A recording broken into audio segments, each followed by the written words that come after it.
Hey, and welcome back to the Wise Chronicle, and in this chronicle we shall be looking at the Spartacist Uprising of 1919 and the Kapp Putsch of 1920. So the focus of the chronicle shall be on what actually happened, who was involved, and why it was so important. So before we go into the events, we need to look at the context. What was wrong with the Weimar Republic to begin with? We know the Weimar Republic had signed the Treaty of Versailles. We also know it was struggling socially, economically and politically, and this meant the left and right wing could capitalize on its problems. A lot of people argue the Weimar Republic was doomed from the start. It faced assaults on all fronts. You had the left and right wing who had been given a say because of proportional representation. You had the Spartacist Uprising and the Kapp Putsch, which I'll discuss more in the chronicle. You also had bias in the courts. And finally, the assassinations that took place and also the left and right wing armies being built meant the Weimar Republic was constantly under attack. And finally, the signing of the armistice and the Treaty of Versailles by the Weimar, alongside the war dead and the crippling effects of the war, meant that the extremist parties could use this as a stick to beat the Weimar Republic without any chance they had. So let's look at a specific challenge from the left. Of course, I'm talking about the Spartacist Uprising, a revolt that took place in 1919. The revolt was backed by the German Communist Party, the KPD, which is set up in December 1918. Now, the German Communist Party had a massive membership. It had about 400,000 members and it had about 33 newspapers that were publishing daily. So the support for the communists was massive.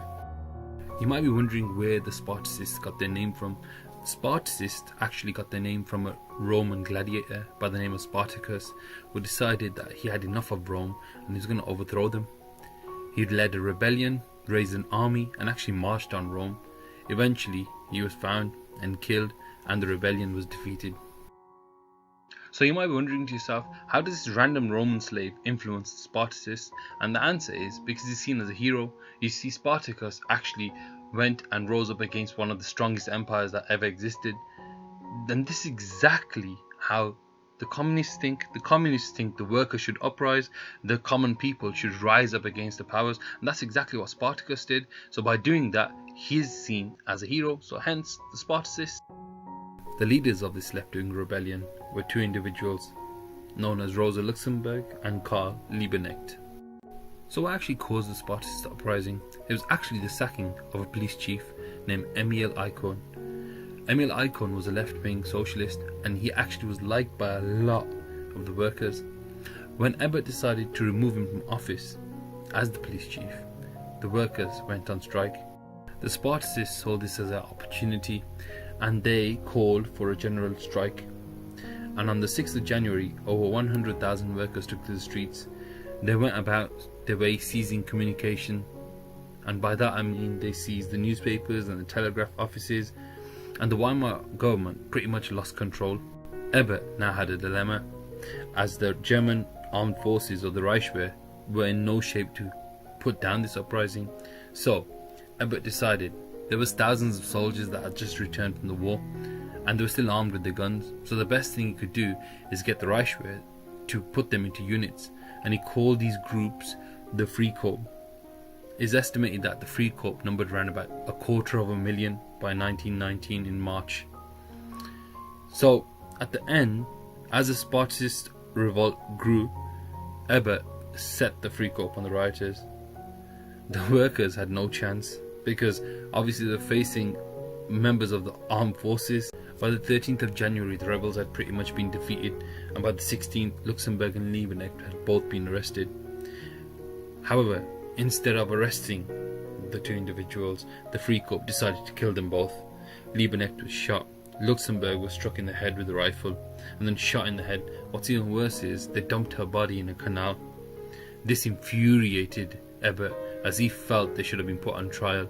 It undermined the constitution of the Weimar Republic. So with the support of the Freikorps, Ebert's government managed to put down the Spartacist uprising. However, he caused another problem. The Freikorps now needed to be disbanded. However, they had no intention of doing so. Realizing they'd be disbanded and also fearing unemployment, obviously something that was rampant in Germany, they decided to bite the hand that feeds them. That's right, the Freikorps decided to turn on the Weimar Republic. Ebert, fearing the Spartacists, had given rise to the Free Corps. Now, by doing that, he's actually created an army that decides to overthrow him. 5,000 men decide they're going to march to Berlin and overthrow the Weimar government. This sends the Weimar government into absolute crisis. Ebert, realizing the Free Corps were getting too big, ordered the head of the Reichswehr, aka the army, to put down this uprising. However, Sieg responded by saying that he would not fire on fellow army soldiers. You see, the Free Corps were actually ex-soldiers who'd fought in the war, and Sieg realized this and said, "I will not attack my own kind." Upon realizing this, the Free Corps decided to elect a new leader, and they chose Wolfgang Kapp.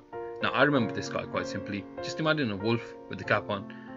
It could be written, or the way I like to see it is an actual wolf in a cap. Alright?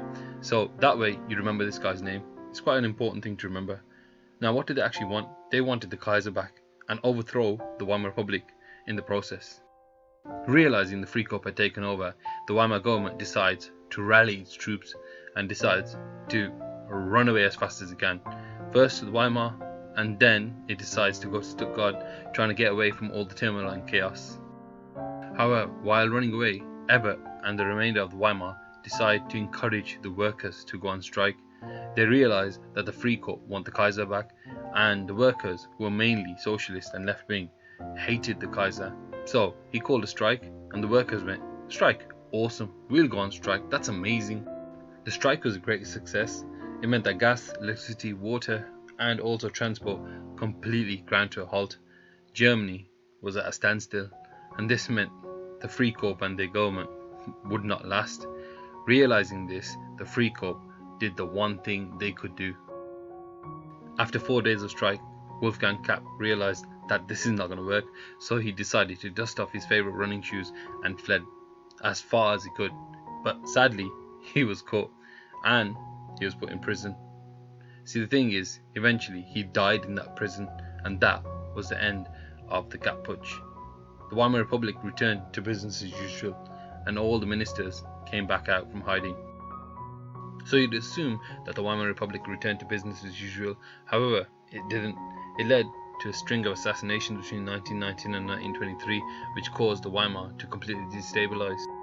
Violence became commonplace, but it was the assassination of 3 individuals in particular that was of note. Firstly, we have Hugo Haase, one of Ebert's councils of people's representatives, who was murdered in 1919. Then we have Mathais Erzberger, the politician who signed the armistice in 1918. He was shot and killed in August 1921. And finally, we have Walther Rathenau, the Weimar foreign minister. He was actually machine gunned to death in Berlin in June 1922.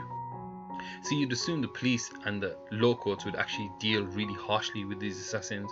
However, that was not the case. See, majority of the people who were killed were left-wing or moderate politicians.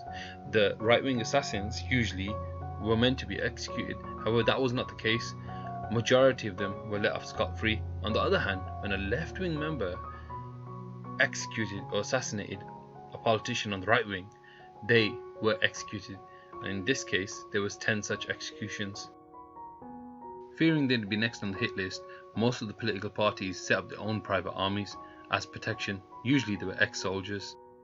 With the assassinations targeting mainly left-wing party members, the KPD or the communists decided to set up their own private army called the Red Front Fighters. They were mainly used for protection. The DNVP followed suit and created their own called the Steel Helmets. And finally, we also have the SPD, who were the most moderate of the parties, and they created their own group called the Black, Red, Gold Flag. See, when each of these parties set up their actual private armies, they said they were there for protection. However, the truth of it was that these armies would go around to political meetings and become extremely violent and threaten others.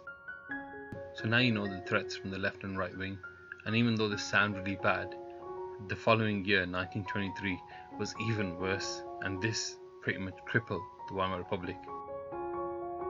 Hey, you made it to the end of the video.